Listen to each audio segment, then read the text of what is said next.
Hello everyone, welcome to Unicorn Light Tarot. Sincerely hope everybody is doing amazingly well today. Whether you are clicking onto this video for the very first time, you've never been here before, whether you are returning or whether you are a brand new subscriber or subscribed recently, welcome one and all. Today we are doing a wonderful reading.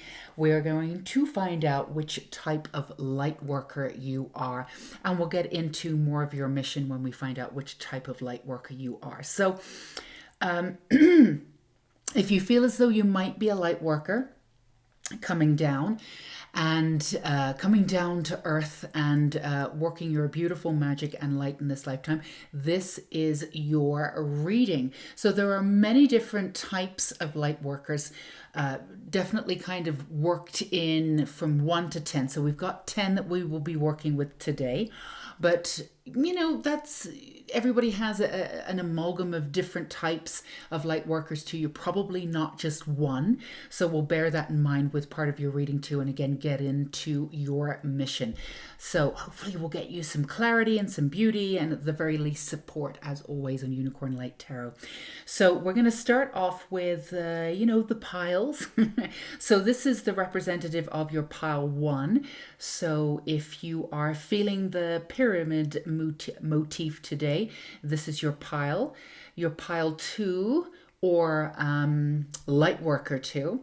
If you're feeling the heart energy, then this is yours. And if you're feeling the divine star energy, then pile 3 or light worker 3 is all for you. As always, take as much time as you need. The more aligned you are with your own intuition and your own soul, grounded into the earth, the more these messages are going to resonate with you. So if you need to go off, do your own thing, to come back to you, feel free to pause the video. The timestamps, as always, will be down below for you to get right into your readings. For those of you who are still here, let's take in a beautiful, nice, deep breath. Hold for a moment and let everything go. Let's pull ourselves right back into the present moment. You're always welcome to take up what you need to do for the rest of the day. Everything else, all those little things that we need to take care of in life afterwards, after you've had your reading. All right, let's get right into this. I'm going to put aside pile 2 or light worker 2 and 3 for now. So if you resonated with our beautiful pink pyramid here, then you are our first light worker. Let's go ahead, and I've got the 10 outlaid here. So I'm going to choose 2 for you. And let's see what kind of light worker you are, and then we'll get into your mission and how you are working that beautiful mission of yours. So this 1 and 2. So let's see which one you are. Drum roll, please. I'm just kidding. Gatekeeper is the first one, and divine light workers. Wonderful. So divine light workers are the beautiful light workers that keep their vibration high no matter what. They're able to neutralize the chaos in the world and share their light. So neutralizing chaos is absolutely wonderful. And of course, the divine light workers are needed now in this lifetime as we're shifting one consciousness to another more than ever, because you can't shift anything without chaos. So you work well in chaos one way or another, or you can neutralize chaos in your own way by keeping your vibration high, sharing your light in your own way. That's absolutely beautiful. So that's one of the ones that you have. And then the gatekeeper here opens the gateways and portals or doorways of light to raise the vibration of the earth. Now, these light workers or these light workers, these gatekeepers, usually work with other advanced light workers. This is an advanced way of moving forward. But if you are a divine light worker and you are neutralizing chaos at this level and still able to keep your vibration high, or you're learning how to do that, then this is definitely not your first rodeo. So this is something that you've come in with. This is an energy that you've come in with. You definitely have being able to do working with alchemy, transmuting energy. So opening these gateways and portals and doorways of light, being able to hold the vibration on earth and working with other light workers, again, is advanced light worker. This is advanced, but this is something that you're able to do because you already know how to do this from past lives coming into this light. Now, this light in this lifetime. Now, this is usually working with other light workers. So you may or may not be aware of how you're using that light with other light workers. So it may not be, I'm going to meet with Debbie on Tuesday and we're going to do this. It may be or it may not be, but you will be working with other light workers. So even though this is sort of a solo affair in a way, there's an energy that keeps you anchored, knowing that you're not the only person doing this work. Now, this is really beautiful work. It's intense work. All of them are intense in a way. But this is absolutely beautiful work because it's also keeping your own light and neutralizing. So there's an understanding of polarity that you have. And sometimes to understand the polarity, you can get sucked into one way or another. But it's about pulling back that energy, neutralizing that energy, and staying in that central line, not getting into the polarity that we are seeing in the world right now. And that's just polarity, the understanding of polarity coming up to the surface and seemingly looking like it's chaotic. But when you look at our society and how we're taught and all that programming, a lot of it is due to polarity. So of course, as we're working this out and everything's bubbling to the top, of course we're gonna have polarity come to the top and show itself. So this is something that you may have struggled with before, the understanding or getting into that polarity, because it's not that you feel as though you need to choose one or the other, but it's this innate feeling that you need to understand both sides. So as you understand both sides, you can get sucked in a little bit, and then it's really important for you to come back to that central line. And that's when you find that neutral energy. That's when you come back to self. Because what happens with you is, you don't necessarily get sucked into one way or another. You're not easily influenced in that way. You really understand what works for you and what doesn't.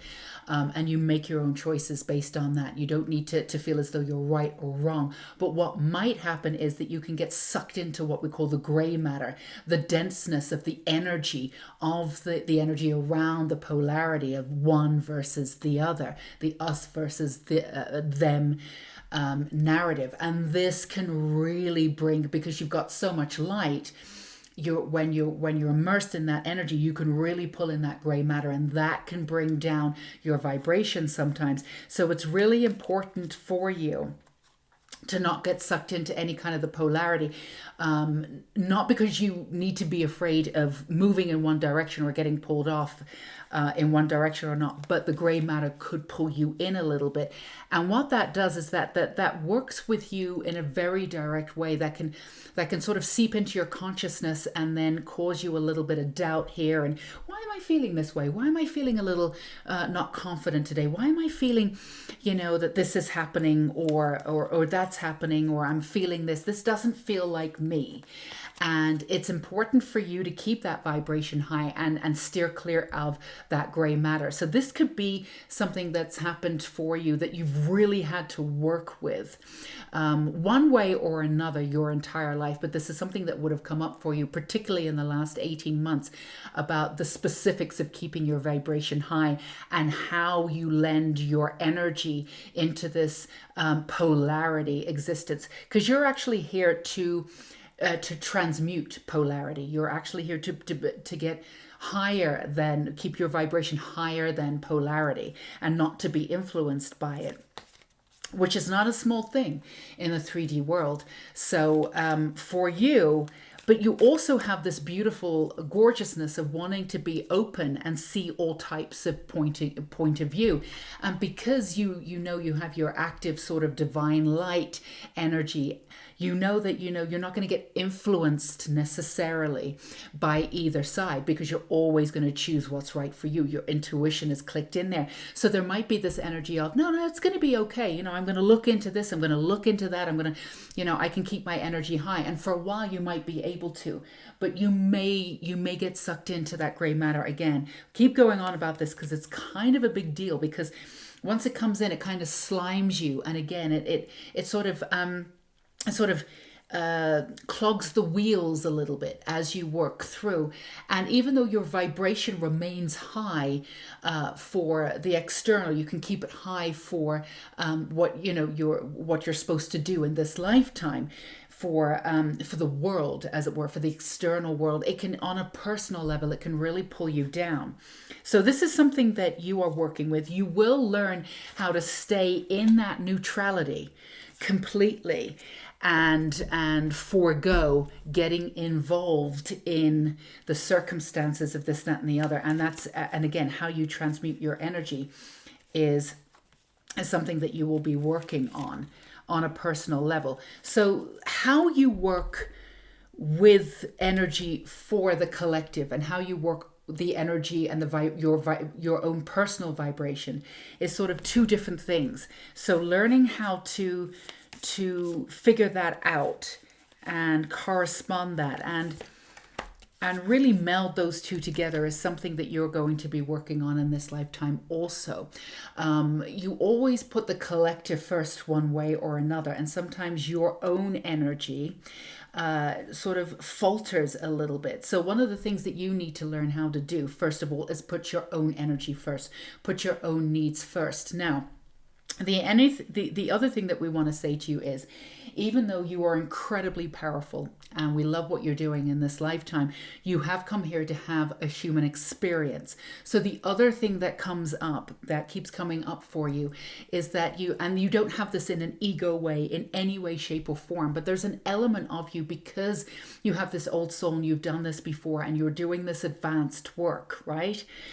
There's an energy of you that really understands that you have this totality of everything and everyone, and that you're not intrinsically human, and there's a sort of this superhuman aspect to you, and that you're really clicked in on. And that's absolutely wonderful. So it happens in different ways for you. For number one, in the human way, in the human psyche, you can often put too much pressure on yourself to get things done, or you'll give everybody a wide berth.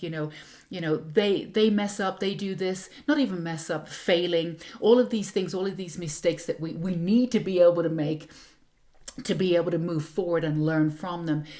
Sometimes you're very hard on yourself when you make them, because there's an element of you that sees yourself. Again, you don't walk around thinking you're Batman or Superman or anything like that. And if you do, that's wonderful. But, there's an inherent understanding that you're here to do something that's not just meaningful, but huge, globally huge for the collective. And you have that sort of superhuman understanding. Also, you do understand that, even though you're in a sort of a meat suit in this lifetime, really at the end of the day, there is something galactic about you. There is this, that, and the other. So, sometimes having that human experience can be a little bit difficult for you, because you really consciously understand that you're actually not really human. So getting yourself into that human way has been quite difficult for you in some ways. So when you mess up as a human, which you're here to do, you can be extremely hard on yourself. And this happens in situations where you feel as though you've embarrassed yourself, or you've shown too much of something, and then it ended up being that you didn't want that or something, and any kind of guilt or shame about that. So that's why it's important to put your energy first and make sure that you work through all of that stuff, because all of these things can stay with you a little bit more, and they can again have that gray matter, have a little bit of that denseness around you when you really don't need that around you. And also, it's really important for you to remember to have that human experience, to allow yourself to mess up, to, sometimes you can take yourself very seriously. You also have a beautiful sense of humor and are open to everything, but at the same time, the openness that you have to the world, you take everything, with the collective very seriously. And sometimes it's good to back away and just let things be. So you have steadfastness here, 32. We have our beautiful Ganesha here today. And we also have the tantric journey for you, 42. The frequency of tantric journey helps us to unlock the hidden knowledge and wisdom that we intrinsically hold about how to reach a state of wholeness and completion through our essential experiences with ourselves and with another. This is absolutely wonderful. So, okay, so one hit that I'm getting for you is absolutely brilliant for you to understand, is that yes, you're here to raise the vibration for the collective, absolutely, but we also want you to concentrate on that personal stuff that sometimes you absolutely do concentrate on, and you're better at doing that in the last 18 months. And it's not that you're not accomplished, it's not that you don't accomplish things, you absolutely do. But in the past, when you've accomplished things, you've done that by somehow, and you've also been very successful in doing this, and this proves how powerful you are, but you've also done it by putting yourself last, even when you were the one in the position where you were trying to move yourself forward. So it's almost like you think of yourself last in a way, and this is partly because of your blueprint, what it is that you're here to do. You're coded into this, coded into your DNA to look after the collective. So it doesn't really, you don't really think of yourself first, but as you realize, as you're moving forward into this lifetime and really clicking into this blueprint, and you've been activated, particularly in the last 18 months, because I mean, you've been holding the light your entire life one way or another, but it's really come to fruition as you've understood. So you've really been in your element one way or another in the last 18 months. Everything's been highlighted. Everything's been highlighted. How you serve humanity, how you stand in your vibration, but also the smaller parts of how you put yourself together, how you need to put yourself first. And also there's another aspect to your journey that's very, very solo. You are here to experience love. You are here to experience love and to be loved in this lifetime in a way that you have never been loved before. Now, as you were growing up, a lot of you, that may not apply to absolutely every single one of you, but some of you may not have really had that sort of love growing up, that unconditional love to be seen for exactly who you are, to be given, just to be seen for who you are, that unconditional love, unconditional acceptance. You may not have seen that or experienced that to a really high degree as you were growing up one way or another, and then seen that mirror throughout society as you were growing up. So you may have felt as though you were sort of on the verge or on the outside of society. Now, this is part of your blueprint, because as you serve society, not being entrenched in it to begin with, you can hold your vibration when you're on the, one step outside of it. Objectivity, looking in, outside looking in. So this was part of it, but it also sort of severed a little bit this understanding of love for yourself, self-love, self-acceptance, love around you. Now, you do have love around you, and you have always had people who love and respect you without a shadow of a doubt. But this is really deep love. This is a deep, deep connection to love, to yourself on all levels, to another, to a deeply committed relationship, again to yourself and again to another, building a family of your own, whatever that looks like to you. It will be completely different to each and every one of you. You have very set ideas on who you are and what you are. You're all unique in that way. Some of you will want families physically. Some of you will not want your own children. Some of you will want to adopt and give homes to children who are already out there. You will all do this in your own way, but the way in which you love, whether it's a child that you've birthed or a child that you've brought into your house, will be exactly the same. That's the way in which you love when you activate that heart chakra. For you, there is no difference. You love your family or you love your friends the way you love your family once you've brought them in, you've established that trust. So your love runs deep, and it's up to you in this lifetime to really tap into that in a way that you have not not done in any other existence. Now, this only holds the light even higher for the vibrations that you will have for opening and holding those gates and doorways of light opening for other people, and keeping that vibration high and neutralizing the chaos by staying in this neutral, centralized lane without dealing with or working with polarity in any way. So you may have some kind of work, like actual specific work, beyond just being a light worker here on earth, where you're actually, paid work, a paid career, where you are working beyond polarity or shifting the understanding of polarity of us versus them or good versus evil in some way or form. You might be doing this on a collective level. You might be doing this again with other people on a social level, redefining the norms around that, pulling down old laws about that, how we see things, how we work, how our society has divided us one way or another. However you do, you can do this in creative means, writing books, fiction, nonfiction, however you do it. Again, each and every one of you will do this in a different way, but this is how you will be working in that, and also having that deep, deep love. Offering, absolutely, for you, it's offering yourself to the experience of being human too in this lifetime. There's a beautiful essence to you where you have this sort of understanding. I'm going to pull this back just a little bit so we have some more room, where you really understand the essence of, and this is sort of the polarity too, but this is an example of how you work with the higher vibration of it.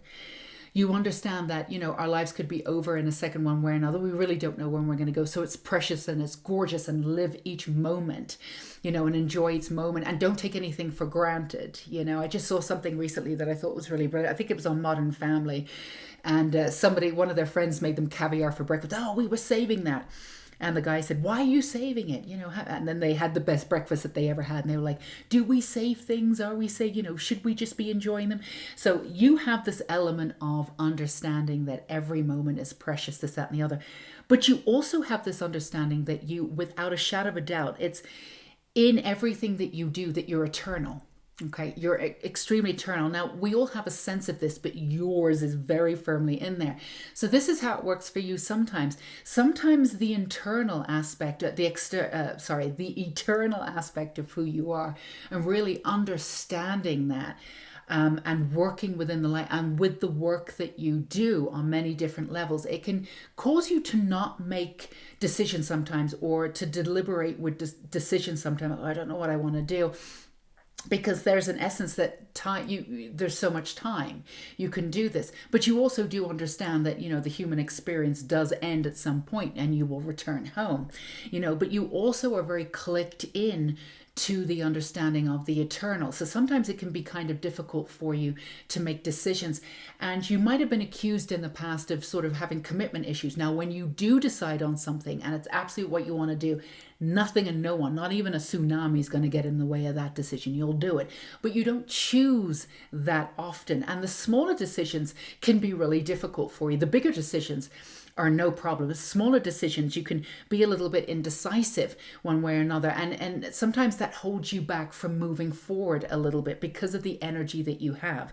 So there's a way to work with this for you, the way in which you have your mentality. The best way to work with it for you, I'm just going to put this up here a little bit because we're going to get some, let's do this.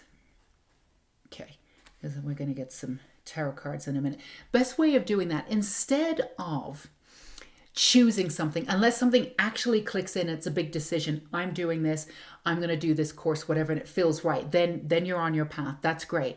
But if you're one of the people here that's resonating and you're like, yeah, that, what do I do? Best way to do is to offer it up to the universe. This is what I'm thinking, but don't necessarily, keep focusing on what it would feel like as you move forward, and what it would look like after you've made the decision. But don't necessarily, you can leave it up to the universe about the decision that you make. And really, it's very important for you then to offer up and surrender as you move forward. Now, this is something that you've been working on, alignment versus control, because when you try to control things, it doesn't work out for you. And you've had a lot of sort of 3 steps forwards, 2 steps backwards, a lot of ups and downs when you've done that. So you know that that doesn't work for you. But also at the same time, you want to be able to be in a position where you make a decision, and you, even with baby steps, it can be difficult for you. Next step forward, I don't even know. For you, it's best to work with the universe, because you understand that you really are the universe. You can work with yourself by putting your needs first and then offering yourself up to the universe. It sounds ridiculous, but bear with us. Surrendering to the universe and saying, I have an idea. I'm going to hold the understanding and the energy of who I am after I've achieved what I've wanted to.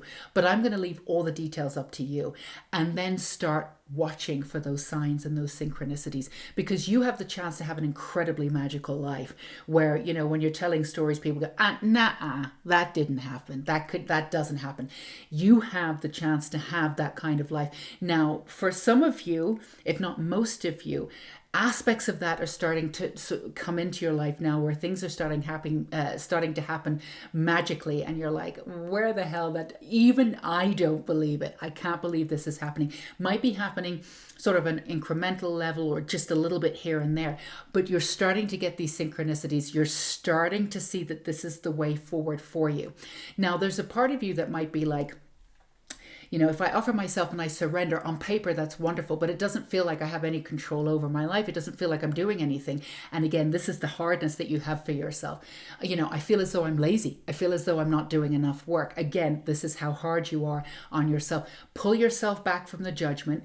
Notice that this is what you do. You're here to put yourself first. You're here to work with the universe. You're not working with the universe. You are the universe. You're actually representing the universe in this lifetime. This is going to work for you for this magical life.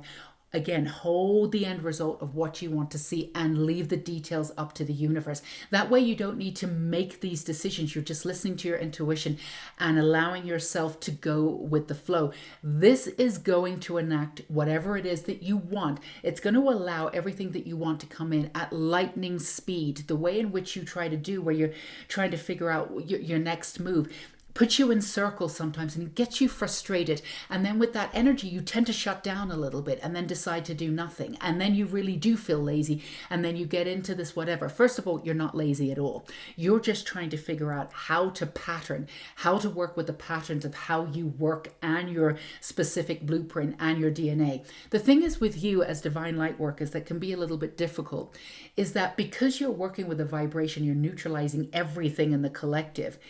Every opportunity is available to you. Every kind of way that you can do something, that information is encoded within you because you're holding that vibration for the collective. So everything in a way can work out. Every option is there for you, and it's overwhelming sometimes when you want to choose something just for you. So this is the way to move forward for you. It's going to be an excellent way for you to make those decisions, leaving it up to the universe, knowing that the universe is you. And you'll find once you're on the right path, you're going to feel it. These synchronicities will start coming back and these magical things will start happening in your life. So for other people making tangible and practical steps, that's wonderful. And you can do that too. But make sure the action is backed up with the surrendering moment and offering yourself up to the universe. And you can always say, hey, I think I want to do this. I'm not too sure. Because everything's in your blueprint. You can go in any direction because you're here for the collective. So moving forward and having that flowy, magical life is what you're here to do. And you have that strong foundation. You have that, you may not always feel grounded. There might be an airy, fairy kind of energy to you. You do have that elemental energy to you too, which is wonderful. But you do have that earth energy. You are grounded, you are tethered to this earth, you're tethered to your guides. You do have that steadfastness to you. You know, you might be the one friend in your group that people come in and say, hey, I need your advice about something. You're the one that, you know, can say, usually for other people, you know, take this, do X, Y, and Z, do that, and you'll come out of it. That's wonderful. But it doesn't apply to you when you sort of, it's not micromanaging when you give somebody an idea to get out of this. It's a practical way of doing it. You do this, it'll lead to that, you'll lead to that, lead to that. But for you, it feels like micromanaging, and for you, it doesn't work when you do it like that. I'm going to move to that, I'm going to move to that. It doesn't work out for you. It sort of falls away. So under steadfastness, we have the Ace of Swords. You are here to communicate your truth. And again, your truth is, it's not a little bit different from the world. It's completely different from what we've been taught. However, this truth is based on ancient wisdom. You've got this. It's beyond the polarity too. And what we're seeing again in the world is people holding on to that polarity. And that's fine. Everybody's doing what they need to do. The most important thing is that everybody is finding a way to speak up. That's wonderful. It really isn't important what they're saying right now. It's just important that they're saying it. Everything's coming out. That's wonderful. What you're here to do is to really shine a light on what the crux of everything is. You know, people are focusing on very specific things, but really at the end of the day, have been projected upon or really don't mean as much as people think they do. But that again doesn't matter, because the most important thing is that they're having a say. Everybody needs to stand up. Everybody needs to get involved in this beautiful consciousness that we have, and claim their voice. And this is how they're doing it. And it's absolutely incredible. So, you know, it's not really about what's being said, but as we move through and you begin to, you keep the neutralizing of that chaos, we are actually going to see a falling away of illusions. And we are actually going to see a lot of the truth coming in. And a lot of the truth isn't going to be over like small little insignificant things about what we thought it was really about. It's going to come back to us and how we are and how we focus our energy and how our vibration is. It's going to come back into the interior of who we are and how we are connected to the universe and how we are connected to each other. So this is the ancient knowledge that you hold. And, you know, it's really, really important. And you can feel that pressure sometimes. I mean, physically in your body, as you're holding this energy, you're neutralizing this energy, you're holding open these gateways for this energy to come in. You know, this energy, this beautiful energy that's coming in to help neutralize also, you're holding that. Those gateways open with other light workers. And then on top of that, you're actually using your energy to for want of a better term, to get through the bullshit of what this is all about. People are focusing on specific things, but really there's a much, much deeper meaning here. And that's what you're doing. And we're seeing it. We're seeing it come out. We're seeing it revealed. And the deeper meaning is coming back to peace, coming back to us, coming back to whatever you need to do is absolutely your way. Your way might be your way. My truth is your truth, or my truth might be a little bit different to your truth, but we're all in this together. So you're in this to kind of navigate all of that. So it can feel a lot sometimes. So when you're feeling that pressure, take some time out to always put your energy first, but you're doing this in a beautiful way. And you've got that Prince of Cups coming in. So this relationship too with this tantric energy and this really deep filled love that you have, you're going to feel this on all levels, on an auric level. Feel this deep love for the universe, for each other, for humanity. Which is really, this is all about bringing humanity back to the human experience, right? We've all been desensitized one way or another. And that's how we needed to be to live on the earth that we had before, to have that human experience. But that's shifting. We've just moved into Aquarius, the age of Aquarius. So you're here to experience this absolutely deep well of love.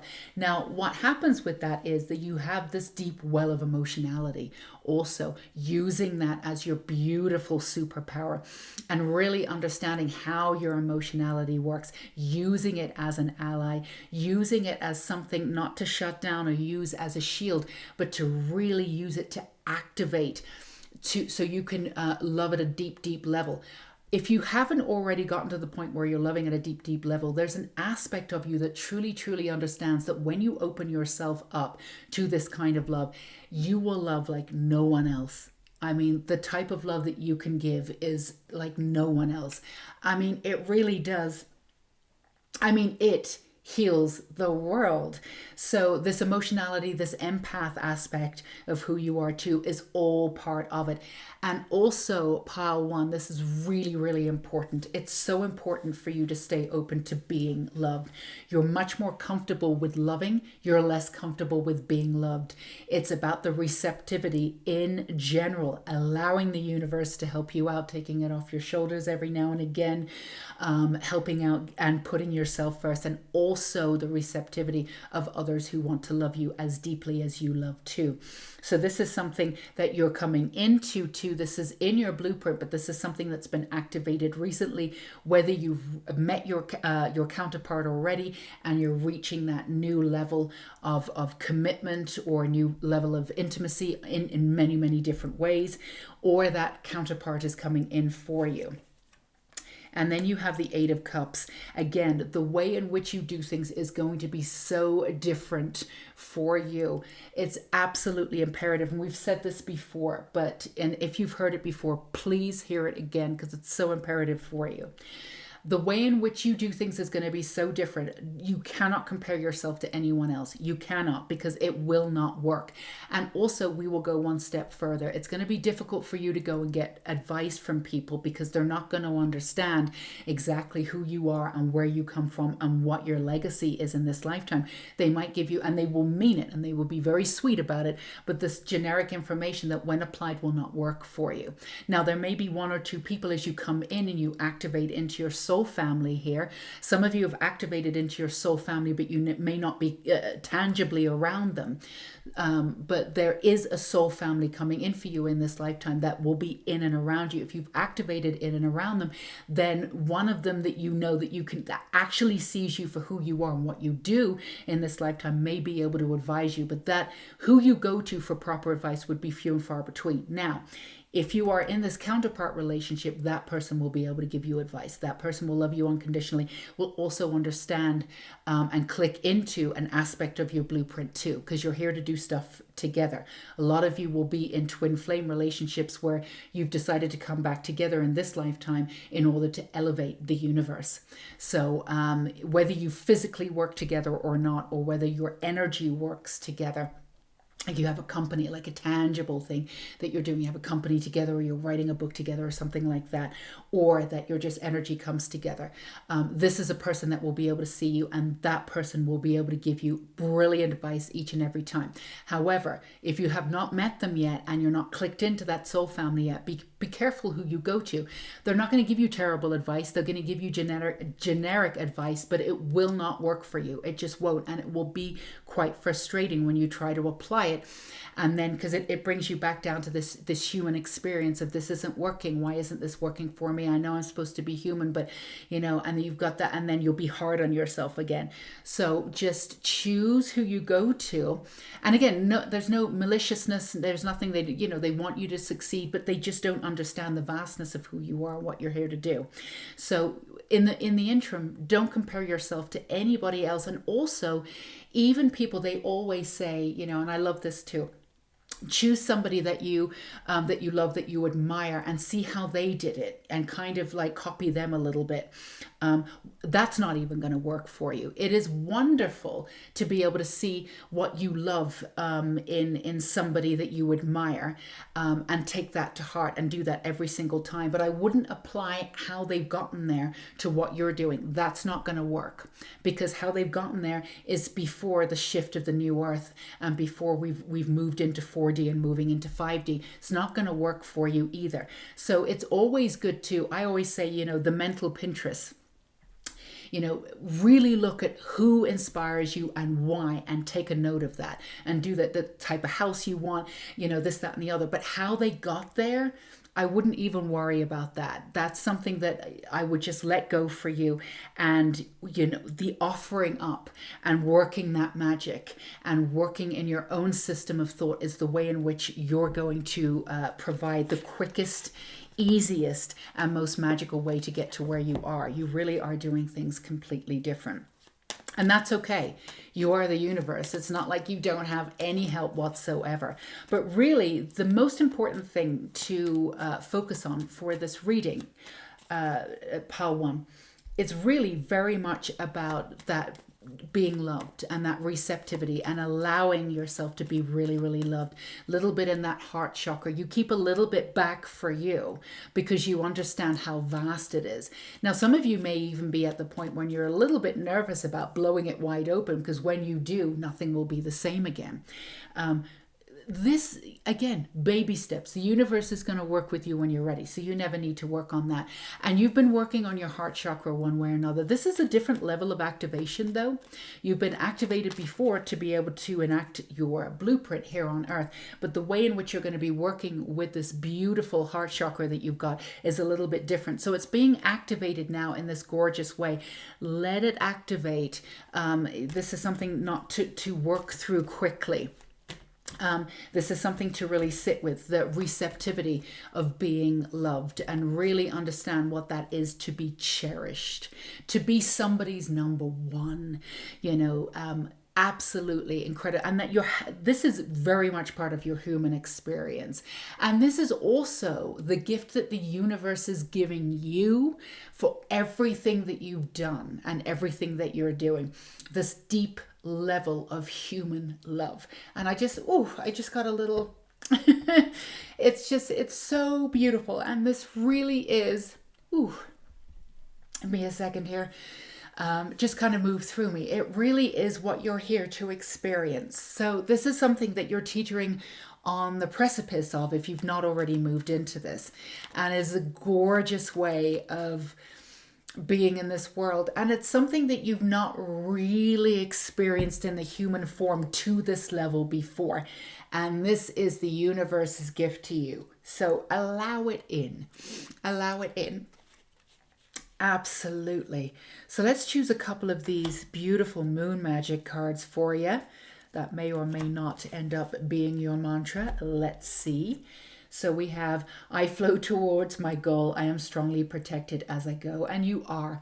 Again, flow, flow, flow, flow, flow, offer, flow. And be to your own drummer. That's the way, and just accept that's the way it's going to be. I promise you, the magic comes when you really understand that the path that you are leading, the path that you are walking, has never been walked before. You are doing your own thing, so you cannot compare yourself to anyone else right now. And my words and actions are of beauty, compassion, and love. Absolutely. And this is going to really be the focal point of who you are and who you will become, who you already are, pulling into that timeline as this heart chakra is blown open and you allow in that receptivity of love coming back to you, and to have that really, really deep scented love. It's a really deep seated scented love. Yeah, it's going to be smelly too. Deep seated love. It's going to knock out any fear, anything that you've ever been through, all of your past too. This is an incredible way of living your life, and to bring in that beautiful magic. So stay with that, and everything that you come up with, again, the way in which you articulate yourself will come, and your actions will come from the essence of beauty, compassion, and love. Beauty is a big thing for you. You want to make everything, every single situation, more beautiful. That's what you're here to do, and you will be able to do that in a very, very tangible and gorgeous way with that beautiful heart chakra that's probably working with you right now, if you're not already on the other side of that and been blown wide open. So it's incredible. Thank you so much. We went a little bit longer with this one than I normally do, but there was so much to say, and for everything that you're doing for the environment, for literally the environment, for animals, for the collective. Absolutely wonderful. We wanted to just focus a little bit more on you, to give you the individual help that you need, just to support you and to say thank you for everything that you've done. So hopefully it's not been too long of a reading for you and you're still with us. We're sending you so much love and support for exactly who you are and where you are in the world. Pile One or Divine Light Workers, Gatekeepers, sending you so much love. Thank you for being you. Until we meet again. Bye-bye. Okay, beautiful Pile 2 or Lightworker 2. If you chose the heart emblem, then this is you. So as with Pile 1 or Lightworker 1, we chose 2 because you're usually more than just one light worker. So as a reminder, we are working on discovering which type of light worker you are, but then we're going to apply the energy more specifically to your mission, how that applies, give you some support, some light, any advice that we can give you too that you might be going through, and definitely energy and messages from the universe. So let's see what we have for you. So manifestors, ooh, I love that. And you've got divine light workers too. So let's go ahead. I'm going to choose one more for you. Pile 1 or let's see what else. So seers, psychics, and clairvoyants, that feels right also. So divine light worker was in Pile 1 or, I don't know if it's Pile 1. If it's, yeah, Pile 1. Or Lightworker 1. So divine light workers, you are keeping your vibration high and neutralizing the chaos and sharing your light. So coming down on this earth at this time is very, very important for you to do that, because obviously what we have right now is everything comes up, seemingly the chaos, but keeping everything high. So as we explained in Pile 1 or Lightworker 1, it's for you, it's beyond polarity, the understanding of right versus wrong or us versus them. Those narratives are really not going to work for you anymore because you're about neutralization. You're in the central role. You're here to accept that everybody has their own truth and creates their own reality, and everybody works. Oh, Mildred's up. Hi, Mildred. Is that my cat's in the background? Obviously loving the divine light worker, so she's coming in to say thank you for everything that you're doing. So yeah, all of these narratives, collapsing those narratives and living in this centralized understanding of this, of neither one or the other, is what you're here to do, and hold that light and neutralize all of that chaos. So there's many different ways that you'll be doing this, and this is not a small amount of work. Also incarnating in this particular lifetime, this is one of the most important jobs as we do this right now. So in the last 18 months, you've probably been activated different ascension symptoms and different ascensions all the way through, because this is, you're kind of, it's not like, the way I see it, it's the way it's being shown to me is the way I'm going to show it to you. And just tell me what you think in the comments below. I think it's kind of funny. It's like, and I don't watch a lot of these movies, but like sleepers, you know, they have undercover people in their sleepers, but then they're activated and then they go into work or whatever, that sort of thing. For some reason, I keep thinking of like Russian sleepers or whatever. Again, I don't watch these genres, but I think that's sort of correct. And that's kind of likening to what it is that you've been doing. It's not that you've not been a divine light keeper or a divine light worker your entire life. Of course you are. But you've been working through and working through your own karma at the beginning of your life also. And this was dense, and because you're old souls. This is very, very dense energy. And you came in at a certain ascended level too. So the way in which you got treated could have been really quite strange, because not everybody knew how to work with you. And some people were like, what the F, you know, gave you a wide berth, could have even have been bullying or projected against you. But it could have been like quite strange in that way. And so you may have thought for yourself, most of you would have had a feeling in one way, shape or form that you were here to do something big. And you may even have known of what that is. And you still will do that and be successful at that on top of whatever else that you're doing here. and you're able to have that success because of the divine light worker energy of you. But at the same time, there was a part of you that's like, I can't believe that I'm thinking this big based on, how you've been treated or what you've been going through. So you had a very sort of different existence in a way, but you knew that you could do this work. You would have been sort of aware of it at some level, but to the massive level, for the last, at least for some of you 5 years, and then clicked in again for the last 2 years, 18 months. This is like a whole new game changer, for you, the seers, the psychics, and the clairvoyants also, having that third eye open, so you could have that activated in the last couple of years or opened completely.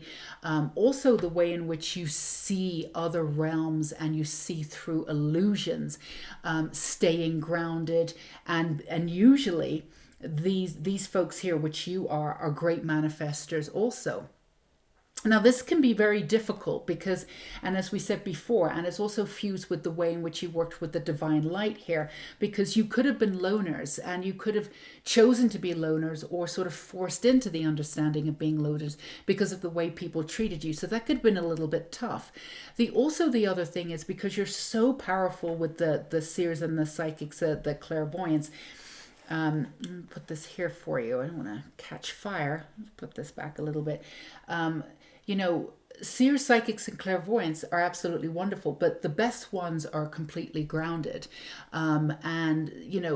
Sometimes when clairvoyants work through and psychics work through, they can be channeling sometimes. And I talk about this, and when I talk about how I learned how to channel and my channeling sort of difficulties and all this, it's when I'm actually talking to you on camera. I did mention that it was really important to be able to see through illusion, and you have to do that by doing your own personal work.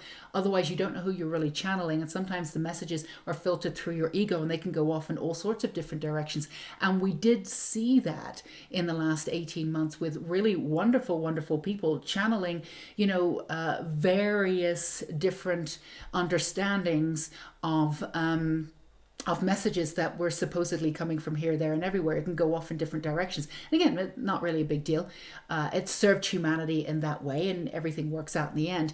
But to be really clear and really focused in this, to be a really clear clairvoyant, it's really, really important to stay grounded. Now, the way in which you stay grounded, and this is something that you've been working on, is to do the inner work. So do the inner work, know how your ego works. So as it filters through, you can remain a clear channel for all of this to come through. So everything is of that. There's no agenda coming in. There's no ego agenda. There's no other kind of agenda. You're not sort of shifting it around. Again, maybe not even on purpose. But this is something that you've been working with because you have an insane understanding of doing things correctly or doing things to the highest light. You have this in common with Pile 1 or Lightworker 1 pile, but very different energy in some ways. But you want to do things properly, and sometimes you can get hung up on how brilliantly things need to be done or shining, and sometimes it's about it borders on being obsessed with perfectionism. You've had to pull yourself back from that a little bit, but this is really about doing things the right way, and the right way is to be completely grounded as you do this. So your third eye could have been opened or opened further in the last 18 months, and you've been really consciously making sure as you've moved in, you've clicked into your blueprint with the divine light workers and stepped up in your role in this very, very brand new, a much more pronounced way to bring and to do the best work that you can do. An overachiever, as you will. And the way in which you do that, you focus on the interior, you sort out yourself. You absolutely know that once you work on your interior, it creates your exterior, it creates your reality, but also you can be a clearer channel, you can be a clearer seer for everybody else. And also you can be a clearer manifester for humanity and for yourself. Now, when seers, psychics, and clairvoyants are absolutely grounded and they're a clear channel, and the divine light workers, and this is all part of what you're doing, stay in that neutral, centralized way where they're not choosing just one or the other. Choose every way you want, choose whatever you want, but not going off, veering off in this us versus them, or this light versus dark, or this good versus, in this polarity, not choosing one side over the other, and instead staying in this neutralized central state, but accepting that everybody's doing whatever they need to do, but you stay neutral. Once you've got this down, you guys are perfect manifestors. I mean, magical lives in an instant. You've got this. You've absolutely got this, because that's part of the manifesting aspect of it, being grounded and being able to bring in anything that you can visualize. You're also extremely great visualizers. Now, some of you will be working with this in many different ways. Some of you are painters, or you work with visual imagery, and this is something that you can do in this lifetime. Photographers, setting something up and seeing, showing something through, something really heartfelt in the photography. Whatever it is that you do, you bring up emotions in others. And as those emotions come up, people can really deal with them. But you don't bring up emotions in a way that pisses people off. You know, you can bring up anger, and not you, but people can bring up anger in each other that, you know, it's not necessarily not positive or negative, but it's not necessarily something that we, you know, that works for the higher good. But you bring up emotions in people where they can really click into it and understand them, and also bring up sort of old stuff that needs to be integrated and released in a really, really natural, beautiful way, without people having to go to maybe therapy for 15 years or whatever. I have nothing against therapy. If it works for you, that's wonderful. But I want to stay clear. There are many different ways to heal, and that's not the only way to do it. And there's many different ways that you work with people and with their energy, and holding space for them to be able to see their past from a sort of a macro vision, from a higher perspective, allows them to integrate and heal a lot quicker, without having constantly going through things and regurgitating, which doesn't always work, and doesn't always work with light workers, doesn't always work with extreme empaths. Anyway, it doesn't need to work that way. They don't need to heal that way. You will instinctively know how to heal people, the right thing to say, how to be there. And also for people that you don't necessarily see eye to eye with, you'll be able to see a way to sort of build a bridge and work with them and see them, because, you know, they're seen. So really clicking into that is something that you're doing, and honing in on this beautiful gift, and also feeling as though this is your time, because it is your time. It's almost like you've been waiting for this time to show itself. You've been slowly edging up to this, but, you know, this is when you were supposed to shine. So this manifesting aspect of working with these two and integrating them on such a level to build this really strong foundation, so you can have this beautiful magical life manifest. And you've been able to do this in the past. It's not like, oh, all of a sudden you're a great manifester, when you've really put your energy to it, and you've really understood what you've wanted, and you've been very clear about what you want, because you can be a little wishy-washy about that, or do I really want it? I don't know. And you can send mixed messages, and that's fine. Whatever's meant for you in this lifetime is going to find its way to you anyway, so don't you worry, sweet thing. So it's really just about that visualization now, and bringing everything in. Now, you can even mess around with this a little bit, which I think would be really fun. Think about something on a really small level about what you want to bring into your existence, and see how it comes in. This is something that you can manifest and do, but have that magical life, and taking in that manifesting ability that you have, and taking it next level. Like really next level is something that you can do now. But again, staying really, really grounded, doing that interior work, so you're not, you know, so you're not bypassing. That's it. There's no bypassing. There's no projection. You're doing all of that work from the interior. Changes everything, and that's how all of this is coming about. So see what we have for you here. Let's move the heart. Let's put the heart up here for you. All right, so we have Ganesha. So you have the Innocence of 43. You have Adorn the Temple 27.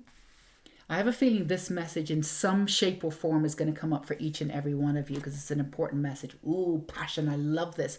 34. The frequency of passion reminds us that beneath every intense emotion lies the hidden gem of insight, balance, and calm. It assists us in finding the balance within this intensity, moving us from chaos to the calm of its core, where we can let its long-lasting wisdom fill us up. That's exactly what we said you do. This is exactly what you do. You can connect people to other people's passion. You can connect people to their own passion by gently bringing up what's no longer needed in a very, very safe way where they can integrate it and release it. This is exactly what you do. It's almost like you take them on a journey. You're going to be able to do this for people in many different ways. Now, how you do this will be individual for each and every one of you, because obviously this is a general reading. It could be through science. It could be an amalgam of science and creativity. It could be speaking, articulation, books. Even if it's books, it doesn't need to be, if you're writing or being creative, it doesn't have to be fiction. It doesn't have to be nonfiction. It could be in the fiction. It could be in the narrative of the fiction. The energy, the vibration will be there. It will bring up something. People in and around you, in and around your work will not be the same. If they're open to the frequency that you're offering, they will not be the same in and around you. They will be much better for being in and around you. This is what you do. You elevate. This is what you do in this lifetime. And you bring them back to their passion. Because of course, if we're not constantly spinning our wheels and making ourselves nuts and going over old crap in our head and dealing with our past, and we have more room to work with our passion, connect to who we truly are. That's exactly what you're here to do. Now, this has not been easy for you though. So some of you have shut down an essence of your innocence at times to protect yourself and your inner child. This is something that you've been working with. Some of you have been actively working with the inner child and getting ready or integrating back into the inner child. For you, it's important to make sure that the inner child is always included and integrated, and you're working from the essence of the inner child, because sometimes you can, as we said in Part 1, you can take yourself a little bit too seriously, or you can take your mission sometimes a little bit too seriously, where you slightly over focus on your mission, wonder if you're doing enough, wonder if you're doing this, and then you sort of miss out on the opportunity to work with your innocence, the opportunity of seeing things in this magical way, the opportunity of working with that beautiful energy of your inner child, which will always take you on an adventure. And within that adventure, some other beauty will make itself known to you. You'll never, ever, ever, have to worry about, landing on your own 2 feet if you work with your inner child. So keeping that innocence front and center at all times, integrated, ready to go, is absolutely imperative for you. Now, this is something that you're aware of. None of you would be like, oh, I don't know about that. This is already resonating with you, but this is something that you're actively working on. And also putting your energy first. And also the other thing is taking pride in what you do. Sometimes, again, and this is just, maybe this is a message for just some of you. See how it goes. But, sometimes you also over focus to the point where, you don't always eat right, or, you just look in the mirror and go, oh, I look a little tired, or I might be looking a little haggard, or I don't think I look pretty today. And it's like, or I don't feel very beautiful. And it's, you are beautiful, you're absolutely gorgeous, but there are practical reasons why you don't feel this way. It's like, when you get up, you're serving humanity, and all of this is absolutely gorgeous. All of that, it's almost like, it's always front and center, but always put yourself first. If that means that, spending 20 minutes styling your hair and making yourself look good, even if you work from home, doing that. This is something, and sometimes when you do this, you step up in a very particular way. I'm going to set aside, half an hour to work out every day. All of that is wonderful. Keep that up. But that's, again, it's not necessarily about treating yourself to that lipstick that you want, whether you're male or female, go be you. Or that nice dress, or this, that, and the other. But you'll happily take somebody out for a meal and raise their spirits and this, that, and the other. But when it comes to spending money on you, it's almost like sometimes you have to justify it, right? So it's not just a case of, yes, eating well is wonderful. Make sure you're hydrated. Try, get enough sleep and working out. All of those are really basic things just to keep your beautiful body working forward and working for you. But this is taking one step further. Spend that money on that dress that you wanted, if you can, or whatever,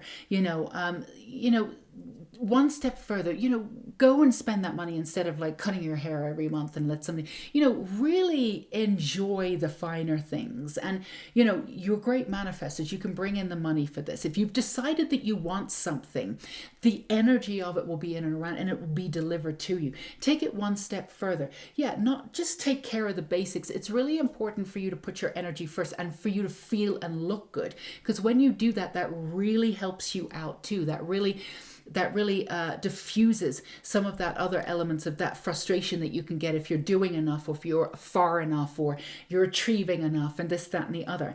And and you always go far and center, far beyond what's basically needed for other people. But for you, I eat organic, I work out half an hour a day, one step further, really make sure that you have that, and we're not saying to spend your savings or anything like that. If you're working with a limited budget, which a lot of people are, that's fine. But take something out of that limited budget and treat yourself for something that's not even practical. That's something that you want. And that's another thing that you justify. It has to be practical, or this, that, and the other. Spend that money on yourself, because when you feel absolutely beautiful inside and out, and even if it's not about the money, even if it's about spending another 20 minutes doing your hair or doing your makeup, even if you're not leaving the house, some of these things are really, really important. You're being asked to step up in a way of taking care of yourself in a way that you wouldn't have bothered doing before. And again, if it's about treating yourself to nice face cream or this, that, and the other, put out the energy. All of that magic will come in, and that extra money will come in. And even before, when you've done that, even if that extra money comes in, you'll use it for something practical. Don't you dare do that. I mean, if you're absolutely opening yourself up and you're manifesting in such a way, and you're manifesting for this particular reason, go get that dress. Don't spend it on something else.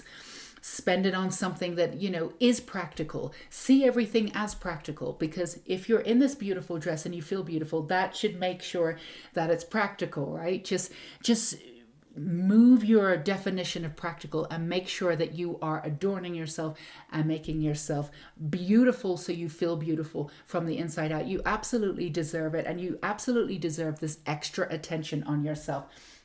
And in a very tangible and practical way, this is going to come back to you in a really positive, beautiful way. So we want you to be able to do that, because when you feel that way, it kind of popped out, but it was reversed. We're not feeling that.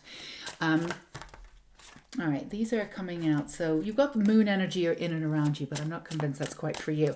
So yeah, as you manifest stuff and you start, putting out your energy for very specific things, make sure you're manifesting with yourself. This is what I want. This is what I want. And also on a very deep level, this is also why you should do this. Because sometimes when you manifest things that you believe that you can get, or, this is going to be easy. I can make anything work. I need this. I'll have a big house, but it doesn't have to be that expensive. I don't mind doing it up. No, go for the big house in your mind that's already done up. That's beautiful. You don't need to take on any other projects. You've always taken on projects that you need to do up and whatever. You deserve to have everything that's right there already, ready to go. You don't need to do anything up anymore. So if you treat yourself like a king, a queen, however, princess, however you want to see it, then you will find yourself in this very tangible, practical way. You will find yourself manifesting deeper and at a much more beautiful level, and at really expressing what it is that you truly want versus what you think you can get at the time. So yeah, going for gold. This is all part of putting yourself first and taking this one step further and having that beautiful manifestor life. So this is on a very tangible level, giving you advice and support of how to bring that energy and make it work for you on a very, very personal level, because you're already doing this incredible, beautiful work in the world. So you've got the Three of Wands and it's reversed. I'm going to put it up actually. Now, there's a reason why these are... Okay, so you know what? I'm not feeling this for some reason. I'm going to keep the Six of Cups in passion there too. You know what? I'm going to put this back. Just not feeling this. All right, so let's speak to the tarot cards. We are looking for some beautiful insights here for our gorgeous heartfelt pile twos. So yeah, enjoy that heartfelt feeling beautiful. It's important for you to feel beautiful. You don't always feel beautiful because you're working on such an expansive level that, I see, you're working on such an expansive level that sometimes pulling it back just to you, you kind of miss out a little bit. All right, what have we got? Here we go. Queen of Cups, feeling that one. All right, Hierophant, love it. And you've got Judgment. These are great. So these are Major Arcana cards. These are who you are, again, working with that emotionality, and also working with that emotionality, as we said before, being able to see through other people's emotionalities and helping them manage their emotions. And some of it is just standing in your own power and being very, very grounded, again, in all of your abilities. And also understanding that there are different timelines that people can click into. So you can also choose the optimum timeline for people and advise them based on what's going on in and around them. So, you know, what people say to you is, you know, sometimes incoherent because you allow people to, of course, be themselves and say whatever they want, but you read people's energy versus what they say. And sometimes that doesn't correlate. Sometimes it does. But you're able to bring that back to people. Now, sometimes people are a little bit intimidated by that kind of power and they're not ready to be in and around that kind of power. So you can elicit different kinds of energy, and the way in which people treat you can be a little bit different. But you've really honed in on that, and you really understand that at a very, very core level, that it's not you, it's them. And again, not an us versus them narrative in any way, but the way in which people see you very, very, very often is a projection. You're not always seen very clearly, but when you are, you can feel it. And, you know, feeling seen and accepted for who you are is absolutely beautiful. Now, there is a way for you to be seen unconditionally and accepted a lot more, and that comes back down to you. Again, part of the adorning thing. Now, we just gave you a very practical way of doing it. You don't have to go out and buy a dress and a new lipstick for that to happen, but paying attention to the exterior of who you are too, as well as the interior, is something, and heightening that and paying homage to that in some way is going to help you really accept on a deep level who you are. And that will be shown in the exterior and how people treat you too, because in the past that could have been a little bit hairy. But this is something that you've come into and you really understand, and you've learned how to really work with your autonomy there. And there's a real regal aspect to who you are, which is absolutely gorgeous. That doesn't look down on anybody else, but also really understands that judgments are, you know, part of what people have. We're taught to judge. We're taught to put each other in a box. We're taught to sort of sum each other up quite quickly. You know, it's a very basic sort of facet that we have. You know, are they going to come for us? Are they friend or foe? You know, it's animalistic in a way, and we do this in society still in many different ways. So you understand that if that's happened to you in the past, it's all part of this, and we're moving and we're shifting and we're vibrating higher, and it's all about, you know, the energy that they hold versus what's actually really happening with you. But standing in that energy of emotionality, that deep well of emotionality, is absolutely wonderful for you, and claiming those gifts, being able to use that with other people, again, teaching people that emotionality is beautiful. It really is not only their superpower, but teaching them how to, you know, we say this all the time, and you hear this all the time. It's, you know, emotionality is your superpower, but for that empath that doesn't want to leave the house because they're overwhelmed by their own energy and their own emotion, they don't care. You know, they hear it, but, you know, you're bringing it to a practical level in this way, that in each individual gorgeous level here. That you can do, and you can help people in that way. Now, for the Hierophant, I love this energy too, because people are going to be coming to you, and it is important that you have this kind of this energy in and around you. And it is important the way that you present yourself out into the world too. And this is something that you're just coming into. Now, for some of you, it could be as simple as, yeah, I haven't really paid much attention to the way that I look or the way that I stand, the way that I am, the stature that I have because I've worked from home for 2 years. All of totally understandable. You know, just giving you a specific example, but the way in which you handle yourself in the world too, the energy that you have, the way in which you present yourself, the external, and you show up. This is all very important too, because, you know, you can use, and this is a really, really very specific kind of thing, but it's just an example of the way in which you dress, the way in which you hold yourself says something about you. Right, and it's an expression of you. Now, some of you are very vintage in a way. You have this sort of vintage sort of air to you. You have this regal kind of, the way in which you dress. Not many people would be able to sort of pull that off, but you can, because of the way you hold yourself and you handle yourself. You know, and some of you, and again, the yesteryear kind of beautiful, and you don't want to live in the 40s, you don't want to live in the 50s or anything like that. It's the yesteryear of the kind of, you'll pick and choose the best things from each era and you'll put it together in an outfit or something like that. But the way in which you show up will show your originality. And it's it's an amazing way of an expression. Now, you may have had this when you were younger and you kind of grew out of it out of necessity, one way or another. You got bored of it or whatever. But you may have been quite expressive in what you wore and it, you know, and how you showed up in the world. And this is something that's coming back for you now. And you can really utilize it in a way and pull it into how it is you serve humanity, how it is you show up, how it is that you work with your own energy. It actually can be very powerful for you if it's used with intention. So this is something that's coming in and around you now. You might just be getting interested in looking good or looking a certain way, or, you know, or something a little bit more extreme. I'm giving away all of my wardrobe, everything in my closet, and I'm starting again. I want a new style. I want this, that, and the other. Whatever it is, it's not just something that's on the outside. It's going to go deeper. It's, you know, and even if you feel like it's a little bit trivial, please indulge anyway. It's going to mean something a little bit more. It's not as trivial as you think it is. It's going to connect you back to something else. It's going to give you some more confidence. It's just something. Just pay attention to it and allow yourself to go in that direction. And for you, with this passion that you've got coming in, this passion that you've already had, you're redirecting this energy of fire. Again, the phoenix from the ashes coming in, this idea that you can go through anything and come out of it stronger with much more humanity and much more beauty.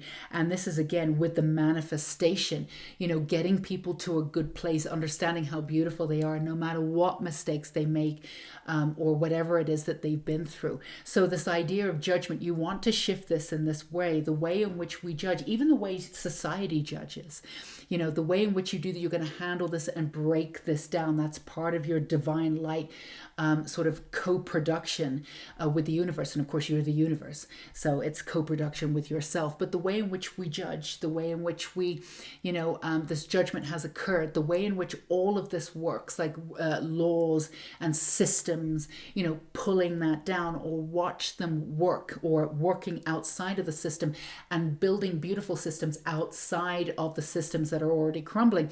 So whatever it is that you're proposing out there takes on more energy, and more people are aligned with it, and then they move on, they heal quicker. Whatever we have before, there's nothing wrong with it. Nothing wrong with it. Nothing wrong with going to see a therapist and all of that. The problem is that it can take too long. Time speeded up. We don't need to spend 20 years in therapy anymore. There are ways in which to work with people's vibration to heal in an instant if we want to, if they're open to it and they're ready. So you're gonna bring all of this energy. This is what you're doing. And again, each and every one of you will do it in a slightly different way. And you might combine this and you might combine that. You know, again, there's an emblem or this understanding of having this sort of plaque of coming into this magical state where the medical works with the herbal and this, that, and the other, and just because each one of them is not exactly lacking, but they need each other, you know. So bringing in two elements and fusing them together in a slightly different way that's been done before to accelerate something with purpose. This is what you're here to do. So however you do this is going to be absolutely beautiful. So keep on to looking after your own energy. And yeah, and even if that means on the external right now, it's not trivial. Again, come back to that. But this passion that you have for doing what you do, and some of you have been in these cycles of being really passionate and then feeling as though you were in this void or in this womb thing, and then having it either fall apart or fall away a little bit, and then you feel really flat and just a little bit confused. And this passion is just, it's going to, the catalyst is going to keep moving. It's going to keep moving. You're going to be able to keep this up now. Previously, before, what was happening is the passion was there, and then something came up that needed to be, not healed, that needed to be worked with, and you're working with all of this other energy too, because as you're working with the seer, psychic, and clairvoyant energy, all of this is integrating within you. So some of that passion was taken to build out or to transmute the old. And that's why you were left flat, because where did that passion go? It went somewhere else. It was needed somewhere else. But you've moved through that. You're on the other side of that now. So now you can move into using that passion and really directing it the way that you want to. And it's a very, very exciting time for you to be able to do that. Let's get you some final messages here that you may or may not want to use as a mantra. But let's see what we have for you. Number 1, my words and action are beauty, compassion, and love. And of course, the divine light workers, this happened in Pal 1 too, so you got this. Everything you want is beauty, compassion, and love. We want to remind you just one more time. I know we're hitting that nail right into the coffin and really going for it, but it's important that you remember all of this is beautiful, and you do this on a global sense. You already do this in the collective. Please bring this back to you. Remember, words and actions, beautiful, compassion, and love for yourself, interior and exterior. Save some of that for you. And then we have, I accept and create more flow and pleasure in my life. Believe that, was that the other one that came up too? Very, very similar. So again, using that passion for the pleasure, directing it the way that you want to now, not going off in different directions, kind of catching up, staying in that flow, moving forward, accepting who you are, and just working with the greater good as you've been doing. So this is what we have for you, beautiful Pal 2. We are sending you so much love, energy, and beauty to you, no matter where you are and who you are in the world. Go be you. So exciting. It's so exciting. Go buy that lipstick if you want to, and go treat yourself to a beautiful night out. Whatever it is that calls to you, go do it. This is your time. And go celebrate you. Until we meet again, take care. Bye-bye. Okay, beautiful Pal 3s or Lightworker 3s. If you had an affinity with this beautiful star symbol, then this is your reading. Let's put it up there for you. And again, we are finding out what type of star seed. I'm sorry. I got so into the star myself, iconography. What type of light worker you are. And again, 10 different types we have today. I've chosen 2. We've chosen 2 for each of the other 2 readings, so we'll do the same for you. And then we'll get you some more information about your own particular path and mission after we have found out what kind of light worker. So there's been some overlap with Pal 1 and Pal 2. The light workers, let's see what you get. This one, lovely. Way shower. We'll get into that in a minute. And ascension guides. All right, you guys are brand new, loving it. So, the way showers are wonderful too, because you have already found inner peace in walking your own path. So you are already awakened and open-hearted. And it's really about standing in authenticity in this lifetime to inspire others to be themselves. So you're also not influenced by any wrong or right in a situation. You can choose for yourself how that works, because you understand that, there's no real wrong or right or failure. It's just that everybody chooses based on, a myriad of different reasons. So in that way, you can stand your own ground and really not worry about having to judge anybody or put somebody down to make themselves feel better or something like that. You would never do anything like that, or it's nothing that you're interested in doing. So the beauty about the way showers is because they've already found inner peace, or what you're here to do in this lifetime is to find inner peace and to walk your own path. But you already came down as a certain amount of awakened already. That's not to say that you don't awaken more and that there aren't more ascension for you in this lifetime, but you had a certain amount of awakening already coming in and incarnating into this lifetime. And it's all about authenticity for you.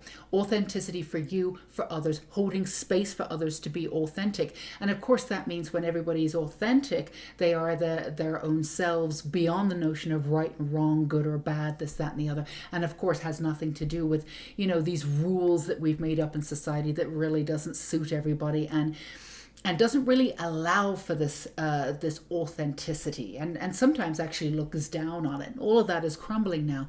So this is exactly where you are. Now, wayshowers are very adventurous, but they show their adventure in different ways. Sometimes you can go out of your way to be adventurous and you'll go off and you'll do these crazy things, or something often seemingly at a whim, and it's like a really big life choice. And sometimes, you'll stay put in one situation where you're like, all right, I'm going nuts and now I need to leave. It's not a case of like adventure after adventure after adventure. Your life is an adventure. You keep it going that way.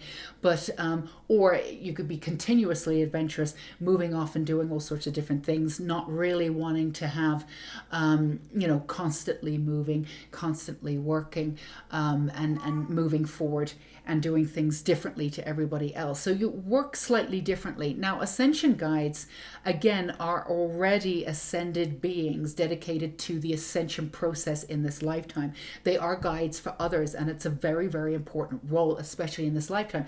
Now, as we've heard before, probably 1,000 times at this point, people have, sorry, that is my cat. She just finished eating, so she likes to sing afterwards to say thank you. So just giving you a heads up. So in the ascension process, particularly, at this time, beings wanted to come down and incarnate in this lifetime because, of course, we're going through a massive change, that's actually never really been seen before to this level or to this degree on the Earth sphere. So of course, you're going to come down at this time to be able to do this. And this is an important role to help people already ascend. So again, moving in and linking this and melding this with this beautiful way showers understanding that you have, this real dedication to inner peace. Now, you are here to be incarnated into, you are incarnated into a human form. So sometimes that's gone off the rails a little bit insofar as, you're here to find inner peace and to serve humanity, but to really find that inner peace. So you're on an authentic path, but occasionally, this understanding of being human, you've settled for things sometimes that you really didn't want to, and you have sacrificed the inner peace at times. You have sacrificed your inner peace at times because, the human experience for you is very much like, I need to do this, I need to do that. And some of you are coming in from, many different lifetimes. And even though you come in as ascension guys, you've come in a certain way to be able to see everything and experience everything in the first part of your life. So you could really help with humanity later on. So it's really a case of living in that sort of fight and flight. That is that it? In the survival mechanism. So you have compromised your inner peace at times, and sometimes that's gone against you insofar as the universe or your DNA coding, whatever, has really showed you what happens when you don't put your inner peace first. Like you're prone to accidents. Something could have happened, severely unhappy, but something's happened that's clicked into this understanding that every time you don't follow your inner peace, we're going to show you that this is not what you're supposed to do, because they want you out of there as quickly as possible. So we could, not violent necessarily, but it could have been kind of a really sort of dramatic sort of falling away of these situations that you put yourself into that didn't create inner peace. Like things that you think that you thought you needed to do. We all need to pay bills. We need to do that. I'm going to dumb myself down. I'm going to put myself in this position. I really don't want to do it. I'm not feeling it at all. It's not what I want to do, but I need to be able to, it's a means to an end, and then something happens, right? So this is something that's your past. You should have moved out of that now because you're completely aligned with where you are. But just give me 1 second here. Milmos? Okay. So you should be completely aligned with where you're at right now and on that path, and knowing that inner peace is the only way for you, and that is for absolutely the forefront of what you're here to do, and walking your own path. So anything, repeat, for you, anything that compromises that inner peace for any situation whatsoever, there's no reason to do it. There's no reason to do it. There is always another way around it. It is not necessary for you to do that.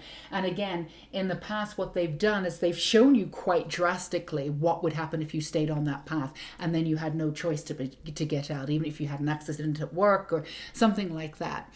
I know that I have this too. I took what was it?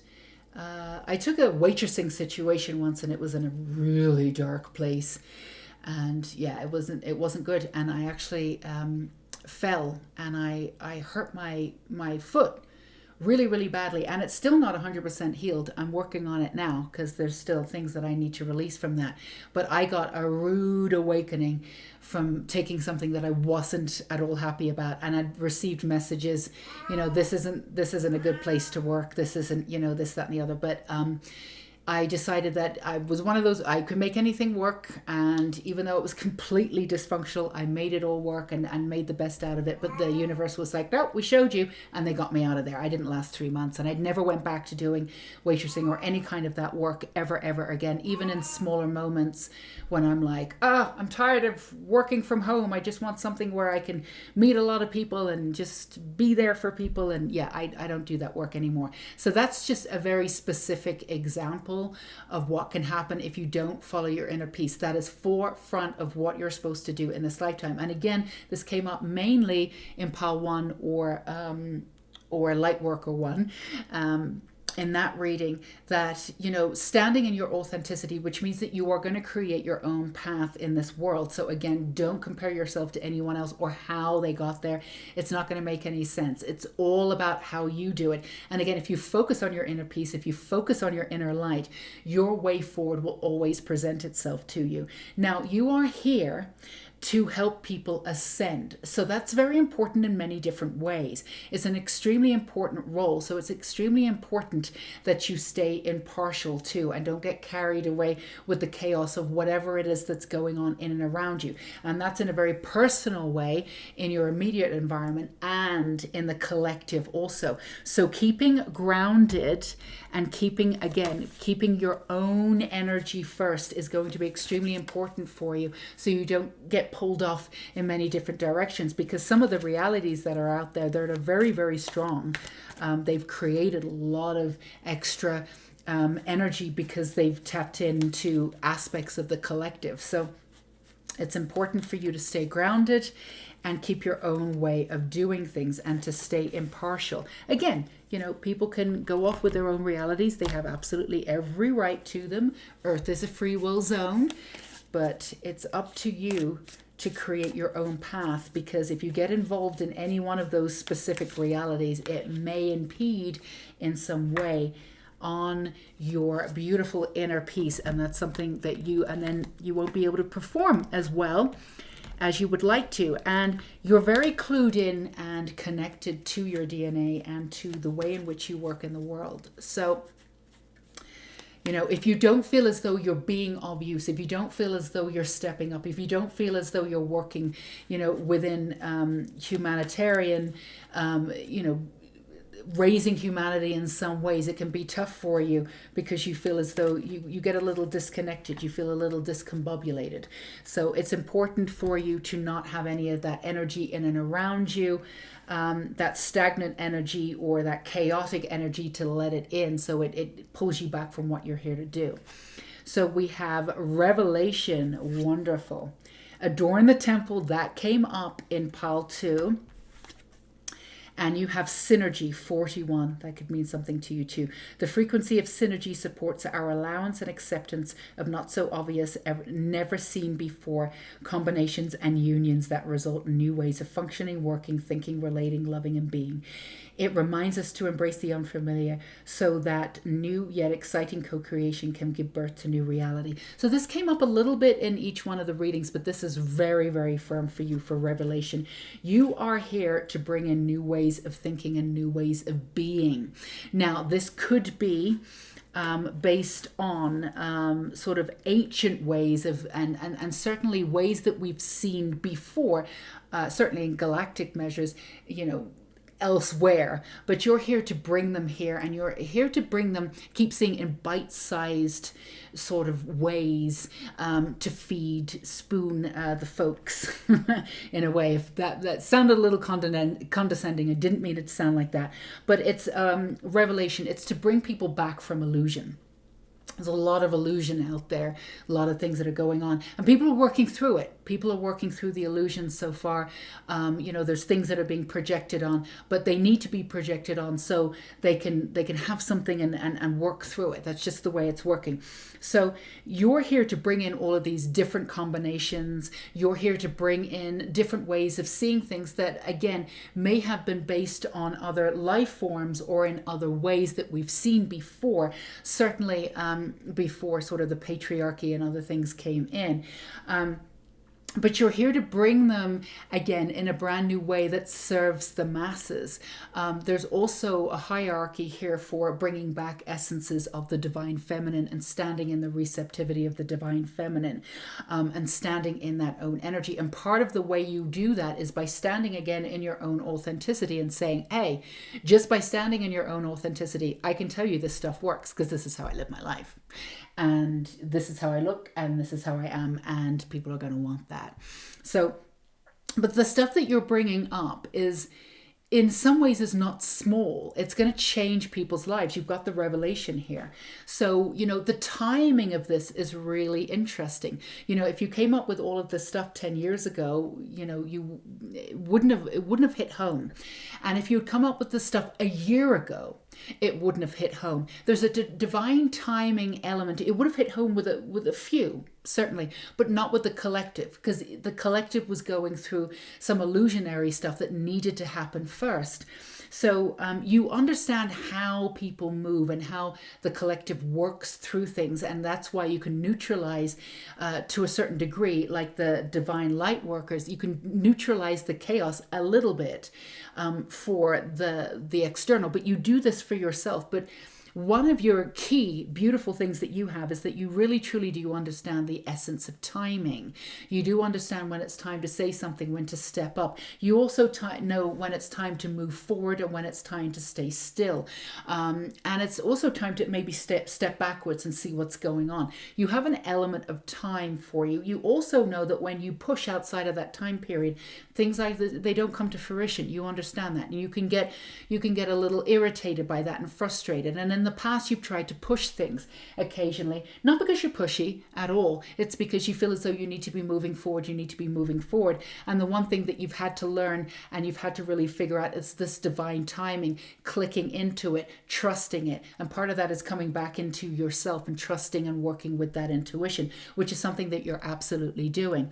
So, and the fact that you're not influenced by the sort of the polarity of right or wrong, you really do see things in each individual manner, which you do have, again, in common with, I think was in Pile 2 and slightly in Pile 1, but again, very different energies.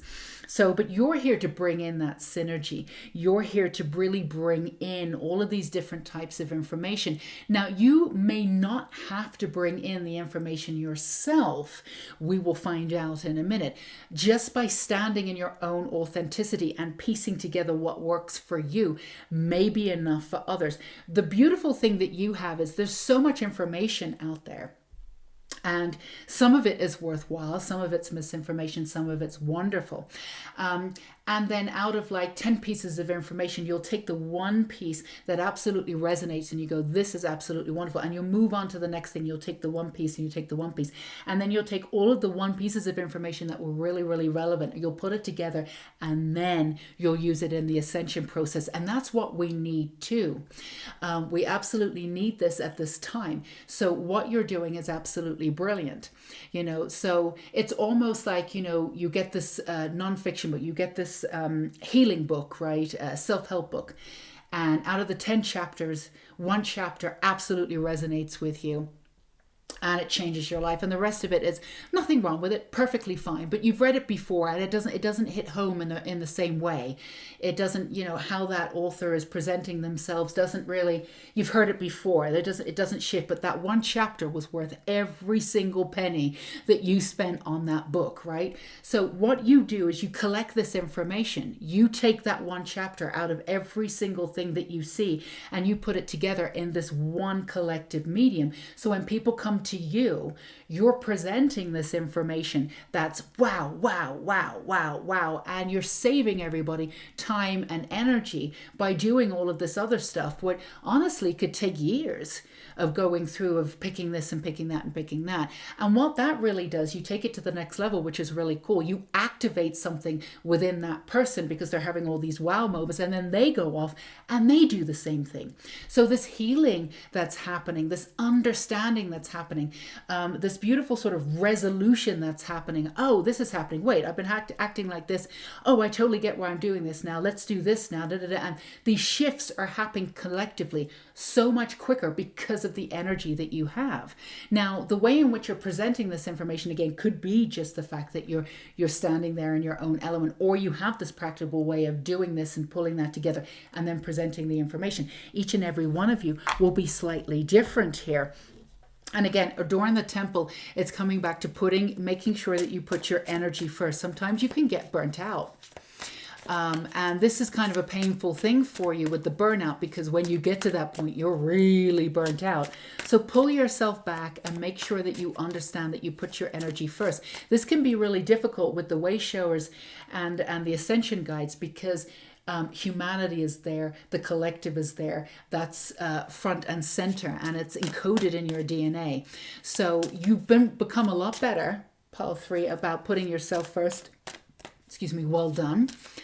A lot better. You never used to do that. You used to put everybody and their mother first, a total stranger first, before yourself. So you've gotten a lot better, worlds away from where you used to be. But again, stepping up into that last fraction of really claiming that inner self of, I need to do this first. If I do this first for myself, the rest of it falls into place. Again, the way in which you actually help people, for the most part, is standing in your own authenticity. So of course, all the energy that you're presenting to yourself, you're working through yourself, if you put yourself first, that actually, because of your role here on earth, that actually is helping the collective. So to put that into perspective, make sure that you put yourself first, but also make sure that you're presenting yourself in the way that you want to. As we said, I can't remember, I think it was Paul 2 now, of stepping up in that energy of how you stand, your confidence, how you look, really paying attention to all of that, not in a really vanity type way, but like really embracing the way that you look. A lot of you have a very unique look. You have a very unique stance, the way in which you look at people, your eyes, highlighting all of that, standing in all of that glory and all of that energy, because a lot of you have done this work from the sidelines. A lot of you have done this work sort of standing in your authenticity, but off camera, sort of one step in, one foot in the world, one foot out of it. And now there's a chance for leadership. So standing in your own ground and claiming all of that, and just really, having that as an extra sort of vavum to who you are, like the stature that you present to the world, is also something that can bring you an immense amount of beauty and energy and gorgeousness. So You've got the Two of Cups reversed. This is, I've got to be honest with you, I did this in pile 2 with this pack. I'm going to do this. I picked it up upside down. So I don't want, that doesn't feel like reversed. I don't always do, yeah, okay. So, the other thing is that, yeah. All right, so I picked it up the right way this time. So you have the 5 of discs underneath Revelation, and you have the 4 of discs underneath here. Absolutely, in synergy, you've got Temperance again. So it's just really saying what we already said before. The way in which you presented information was sort of from the side. And sometimes you presented information in such a way that it's like, I presented it. It's a little like, because you realize it, wow, and sometimes you're like, do I really want to say this? Everybody's going to think I'm a freak. But, you're standing in this energy, you put it out there, and then it's presented well, and everybody's like, oh, the people that feel your energy, feel it. That's absolutely wonderful. But you're going to be doing this on a larger scale now. So you've had a lot of testing the waters and doing this on a smaller scale. So everything that you've done on a smaller scale. But you've been able to really trust in yourself and build up your confidence. And again, your authenticity and your beauty and what you stand for in the sort of the smaller context. So that was good for you. And because of the type of information, the type of energy that you're bringing to the world, it was better for you to do that. But now you're being called to this leadership energy, being called to really be at the forefront now, to be really standing in that authenticity and to be a little bit more, for want of a better term, on display. And this is something that's going to be, it's going to be wonderful for you. It's also a little bit outside of, it presents some excitement for you. It also presents a little bit of nervousness. All of this is perfectly reasonable. And also because you've not been here before, there's this element of, I don't really know how to work this. Exactly how I move forward. So, baby steps, first of all. And again, the way you move forward is to really just stay in your authenticity and work with the universe, which of course is you. And then the steps will make itself forward. When you make plans, it's almost when you make plans for this, some of them, they won't be terrible, but they may not move in the right direction, or they may not move in the direction or take up the quite the same energy that you thought they were going to take. This is going to take patience, but we want to be very clear. It doesn't mean that this is going to be a really drawn out affair of you learning to step into this new role of being out there. Not at all. There's a really big difference between temperance and patience in this way. So you're being asked to have some patience, certainly, but at the same time, things are being speeded up for you. Things are going to happen very quickly.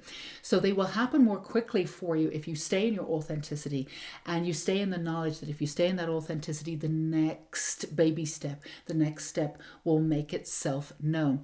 And there's nothing wrong with necessarily saying I'm going to move in this direction, because as you move in that direction, it'll either bring in the kind of energy that you thought, or it will just it'll bring in a little energy and then it'll flatten out. And then, okay, that's not what I'm supposed to do. That's fine. You can leave it out there. That's fine. Whatever you did is wonderful. And that's the beauty of it. The fact that you've reached out, it reached out to enough people in that time. Also, we want to say that everything that you're doing now could come back to you later on. So all the efforts that you're making now in 6 months' time, if you've made if you wrote a book and you put it out there and 3 people have bought it now, in 6 months' time, it could be a bestseller. There's something out there too. So it doesn't mean that you need to push the sales now. That's what we're saying. Let it happen. There's other things that are going on that will sort of click in, and then people will hear about the book and go back and buy it. So that's just an example. It's very specific. It sort of came to mind. So keep acting on those smaller baby steps, but if they plateau, let them plateau at this point. You can come back to them later on. Just stay in that authenticity and move forward, but stay present at all times and stay in the beauty that you have and with the energy of the humanity that you have to serve humanity. Once you step up and stay in that light, everything that you're supposed to do is supposed to happen. Again, keep that patience in and around you, but don't think for a second that this won't happen lightning fast. That's why it's really important to stay grounded, keep in your authenticity, and stay in your confidence and keep patience, because keep patience, the energy of patience in and around you, because when it does happen, it could take off very quickly, and you'll want to be grounded when it does. Absolutely. Focus on the exterior of who you are too. Put your energy forward. And again, the way in which you present yourself to the world is something that's important to you. So keep up with all of that stuff also. Even if that means, silly things, like not silly things, but working out, but, take it to heart, all of this stuff, because you're going to be serving the community a little bit differently than you did before. So you could show up differently before. You're going to be, on camera, you're going to be out there, things are going to be a little bit different. So, stand in your own beauty, claim your own beauty, accept your own beauty. A lot of you have a lot of striking features. You stand out in very, very different ways. Claim it all. Be you. So see if we are going to finish off. Let's see if we have any other messages for you too with the ascending beings. Yes. So your ascension process has been very deliberate in the last 18 months for sure. And it's been intense also too, because as you're helping others ascend, you're also ascending, but you also came in as an ascended being in some way. Ascended being is like, as part of the ascension process, you hadn't ascended necessarily, but there are a few of you, and it's nothing to really concentrate on, and don't try and work toward it. I think that puts it off. But there are a few of you in this group who will actually properly ascend in this lifetime, and actually be an ascended being in this lifetime. That is possible for some of you in this lifetime if you want it. Again, if you try to work for it, that's your ego working, so it's not going to do. But everybody ascends, and we can sort of assimilate this information and move forward. But ascended beings, where you processed all this information to the extent where you've understood it, and there's only a few of those in the world. So that is something on the table for you if you want. That is your role. And that's one of the most important roles that you've had for a lot of you coming in, that had less than ideal circumstances coming in. It was important for you to be able to see all different types of humanity, and to be able to serve humanity by having your heart broken and learn how to put it back together. That was part of what you needed to do. And a lot of you have suffered loss. A lot of you have suffered a lot of that. You can feel it in the heart chakra. To be able to, I'm not even going to say bounce back from that, but to be able to navigate through that kind of grief and darkness is something that was, if you wanted to move through with the ascended being and become one. And if it does, it happens. And if it doesn't, it doesn't. You're still here to do whatever you are. And it's extremely powerful, extremely, extremely powerful. Then this is the way for you to be able to do it. So everything that you've been through, everything experience that you've been through, for everyone has always been really, really important. But for you, there have been some really, really important lessons for you, because there are lessons that came in from past lives also that you needed to integrate in order to be on this path and activated fully. So, you were probably starting to be activated fully around the 2-year mark. It might have started around 5 years, but it really kicked into gear around the 2-year mark, and it just clicked in. I mean, you may have had, this incremental sort of moving up, things happening, and then something shifted 2 years ago and your life was never the same. Now, we all know that happened on a economic, on a physical level for the collective, but we're talking spiritually for you. We're not even talking about we're not even talking about the physical aspects of it. That happened for everyone. We're talking about the spiritual aspects for you. Even if you wanted to, you could never be the same again. It's done. Something clicked in, something activated you in that time for that ascension, and really put you where, it's like navigated you exactly where you needed to be so you could be the light for others. And all of you would have done this in many, many different ways, and also working through some of the other things that you needed to do and release to be of the greatest service that you could be. So you had a double whammy for the last 2 years. It has not been easy for you. You've been clearing out some old shit, that's old crud, and this really extreme way, and also holding light for others and working with your own ascension. A lot of you might have had even really intense ascension symptoms also coming in. So you've had a time of it. So this is your time to really click into this authenticity. Stay in that authenticity. A lot of big things are coming up for people where their lives are not going to be the same. So again, it's really important that you have this time.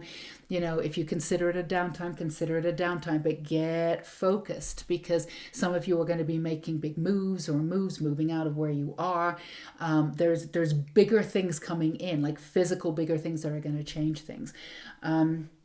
Let's see what we have for you here. Maybe even a mantra. Gratefully, I surrender my struggle. This is something that if you're still working with the past stuff, this is something that could help you too, because again, you absolutely needed that struggle. All of that was very, very important for you. To be able to understand your authenticity and stand in it and be able to do the work that you wanted to do in this lifetime. Now, we're not suggesting in any way, shape, or form that you deserved anything or the way people treated you was okay. That's not what we're saying. Not at all. But we are saying that the pearls of wisdom that you're going to get from this is something that you can help others learn how to heal. That was really important. Absolutely, without a shadow of a doubt. I invite peace within onwards. I ripple this outwards. Absolutely. And this goes really back to what you're here to do. This is all about finding inner peace and standing within that inner peace no matter what. And this is exactly who you are. Standing in that authenticity, rippling it out, you change people's lives already, and you change and shift the ascension process for people, making it easier for people to do that. A lot of people are stepping into this role of wanting to ascend and listening to their higher beings and saying, I want to ascend, but there's a lot of different information out there, and some of it's been misinformation. And again, that's totally fine. Everybody's going to ascend anyway and work through it. But there's been a lot of illusion that people have been attracted to, with the understanding that they want to ascend and things are going on for them. Then they want answers and this, that, and the other. Some of that illusion is moving away now, and people are moving through it. And this is all part of the cycle. And that's wonderful. You're not here to do that, though. You're here to actually see through the illusion. And people who are ascending in and around your energy immediately ascend without having to jump through hoops and go through this and do that and do that. And again, that's totally fine. Everybody has different ways of doing things, and we have to honor everybody's ways of doing things, because it's really important that everybody gets to do things on their own terms. And that really helps the collective. We can't tell people to do things. And honestly, if people want to do things a little bit more roundabouty, because if you take your time to do things, and you're going to learn things, you got to slow the ascension process down for some people, so they can go into the illusionary effects, so they can see how illusion works, this, that, and the other. It can be very, very alarming to ascend too quickly sometimes, when there's still things that we need to move out and figure out and release and integrate. So there's slower ascension process going into other things, and working with other ascended guides who have different kinds of viewpoints. But we all get there eventually. But yours is going to be the direct kind. And people who work with you will get the direct messages, because you're all about seeing through the illusion. But people have to be ready to be able to work with you too, because you're going to shine. That mirror is going to be, it's going to be shining on them, and everything's going to come up. They're going to have to, work with all of that energy. So sometimes it's good to lower the pressure, get it going, and just let people go a little bit slower in this ascension process. And that's why we have many different guides saying many different things. And when people look at different guides and go, I don't even know where they get that from, there's a reason why. You don't need to know the reason why they're getting that from. It may not seem right to you, because that's not the message that you're here to give. But each individual message works for the collective in different ways, and it doesn't need to make sense to you.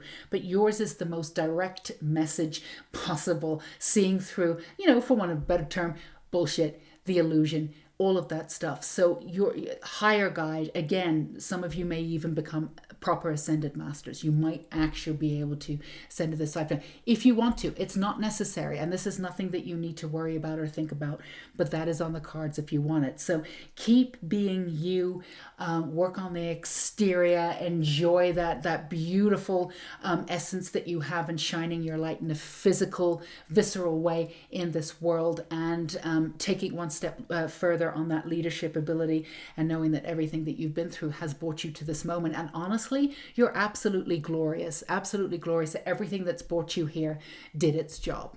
Let it go now, but it did its job.